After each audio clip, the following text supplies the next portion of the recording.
saudara-saudari yang sekalian yang dikasihi Tuhan, selamat sore. Berkah pada baju merah semuanya pada cerah. Memang Roh Kudus itu membuat kita semuanya menjadi cerah. Amin.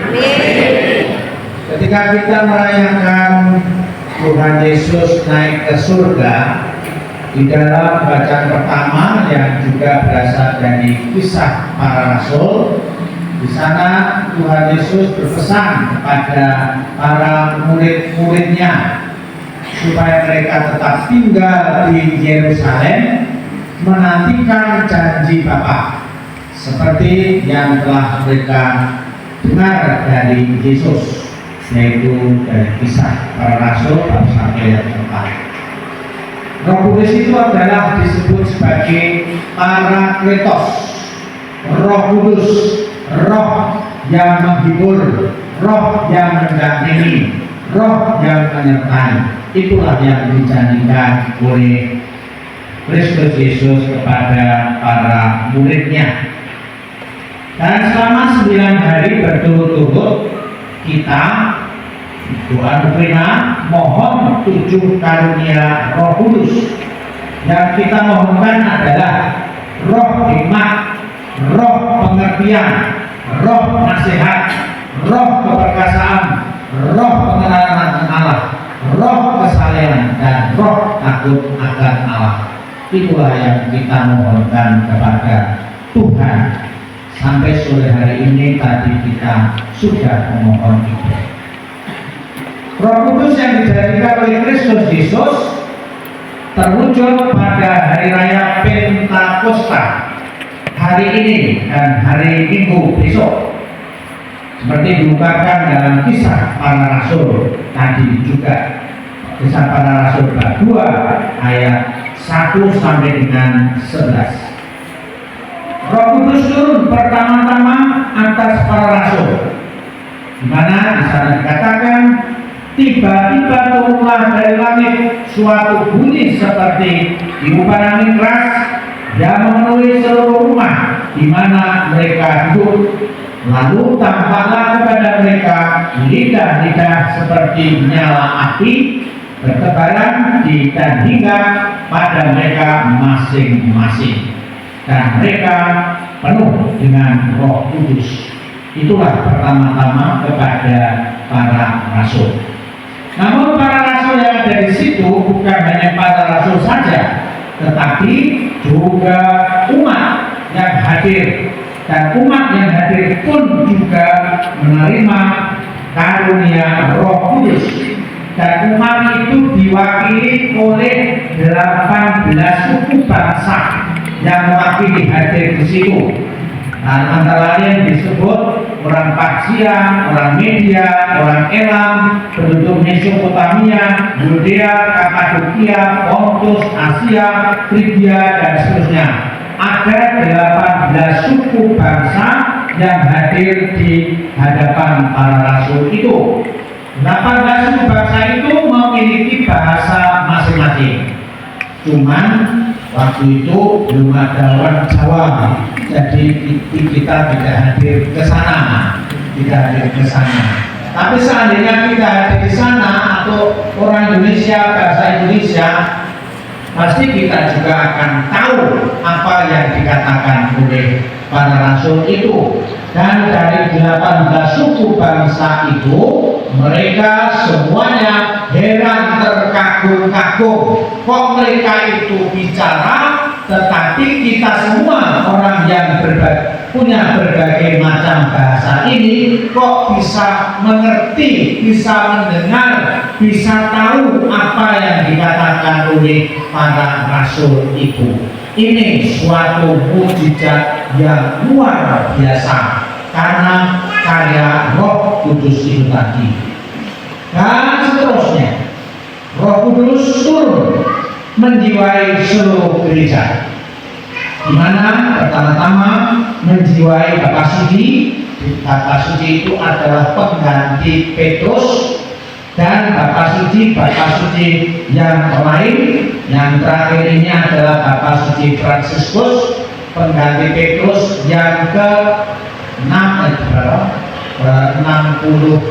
69 atau berapa, saya tidak tahu lebih ya itu. Lalu juga memenuhi pengganti para rasul, yaitu para uskup dari sejak awal sampai hari ini dan seterusnya. Dan pada hari ini secara khusus para uskup di Indonesia, seluruh uskup Indonesia yang tergabung dalam KWI atau Konferensi Wali Gereja Indonesia merayakan syukurnya per 100 tahun berdirinya Gereja Katolik di Indonesia. Dan Bapak Uskup itu merasakan bahwa Roh Kudus itulah yang menjiwai, yang bekerja dalam diri para Bapak Uskup itu, di mana para Bapak Uskup menerima 7 karunia Roh Kudus yang membuat para uskup dan tentu kita semuanya untuk mengatakan siapa itu Tuhan Yesus Kristus itu tadi. Dan Bapak Uskup juga menyadari bahwa dengan karya Roh Kudus, karunia Roh Kudus itu, kecuali 7 karunia Roh Kudus itu, mereka dan kita semuanya akan hidup menurut cara Roh Kudus. Dikatakan sebaliknya, buah-buah roh ialah kasih, sukacita, damai, sejahtera, kesabaran, kemurahan, kebaikan, kesetiaan, sikap lemah lembut, dan kekuasaan diri, dan lain-lain sebagainya. Itulah Roh Kudus yang menjiwai para uskup dan juga menjiwai kita semua umat Katolik di dunia, di Indonesia, di Keuskupan Tanjung Karang, di Paroki Santo Pius Logistik, dan di stasi-stasi. Kita semuanya dijiwai oleh Roh Kudus itu. Dan Roh Kudus yang menjiwai umat seluruh dunia, saya sebut kurang lebih berjumlah 1.350.000.000 jiwa. Itu yang dikaruniai Roh Kudus. Dan dari jumlah ini, umat Katolik di dunia itu hanya satu, semuanya satu, kudus, Katolik dan Apostolik. Satu, karena di seluruh dunia itu pemimpinnya hanya satu, harapannya satu, baptisannya satu, Tuhannya adalah satu. Kudus, karena Gereja Katolik itu adalah tempat orang-orang kudus, persekutuan para kudus, dan tempat di mana orang-orang mencari kekudusan. Dan kita semuanya ini mencari kekudusan. Gereja Katolik itu disebut Katolik karena Katolik itu berarti umum, berarti Gereja Katolik itu tidak membeda-bedakan. Siapa saja boleh menjadi anggota Gereja Katolik dan boleh mencari keselamatan melalui Gereja Katolik di bawah kepemimpinan para uskup. Dan para uskup itu disebut sebagai apostolik. Apostolik adalah apostel atau murid atau rasul yang meneruskan perutusan Yesus Kristus, yaitu menjadi nabi, menjadi imam, dan menjadi gembala. Itulah gereja kita. Roh Kudus memberikan 7 karunia seperti tadi sudah saya sebut di atas. Dan 7 karunia ini membimbing, melindungi para uskup, melindungi kita umat yang beriman ini untuk berjalan bersama membangun gereja dan negara.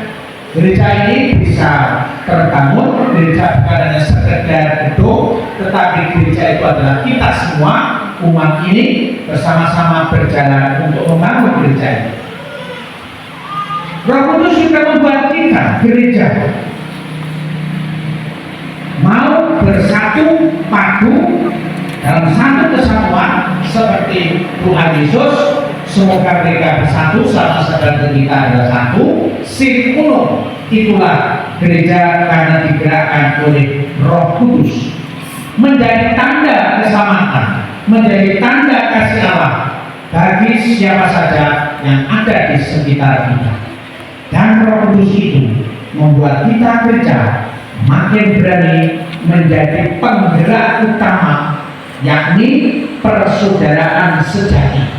Persaudaraan sejati itu maksudnya adalah persaudaraan biasa itu kita saudara satu terhadap yang lain. Lalu persaudaraan sejati itu adalah ketika kita membangun persaudaraan dengan umat di sekitar kita, mereka baik yang Muslim, baik yang Hindu, Buddha, Kristen dan sebagainya. Kita bisa membangun persaudaraan itu.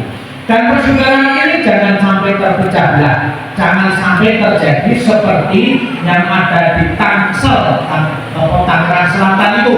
Ada, maaf sekali lagi, ada seorang RT itu yang berkuasa seperti Tuhan, seolah-olah mau menentukan bahwa yang masuk surga itu adalah yang hanya menganut agama dia, yang tidak menganut agama dia itu bakal masuk neraka.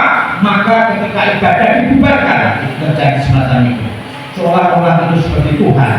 Yang lain lagi di Jawa Timur itu juga ada seorang ibu PNS itu juga marah-marah, memaki-maki orang Kristen atau supaya Katolik yang sedang berdoa, itu juga sama itu. Apakah dia itu memang sudah suci sendiri, sudah hebat sendiri? Nah, kalau orang suci, orang hebat itu pasti tidak kayak gitu. Kalau orang yang suci pasti bisa menghargai orang lain yang beribadah seperti itu. Nah, kita jangan sampai seperti itu. Kita karena tadi sudah dikaruniai Roh Kudus, sekali lagi saya sebutkan, buah roh adalah kasih, sukacita, dan sejahtera, kesabaran, kemurahan, kebaikan, kesetiaan, sikap lemah lembut, dan penguasaan diri. Nah, ini yang kita coba terapkan dalam kehidupan kita. Dan saya yakin Bapak Ibu Saudara sekalian pasti sudah terapkan itu. Karena itu dengan karunia Roh Kudus dari buah Roh Kudus itu akan semakin berbuah di dalam kehidupan kita untuk membangun gereja dan negara. Akhirnya bersyukur bersama Bunda Maria, Bunda segala bangsa, teladan iman, mari kita mengakui atau mari kita meneruskan karya Roh Kudus itu di dalam hidup kita sehari-hari. Tuhan memberkati. Amin.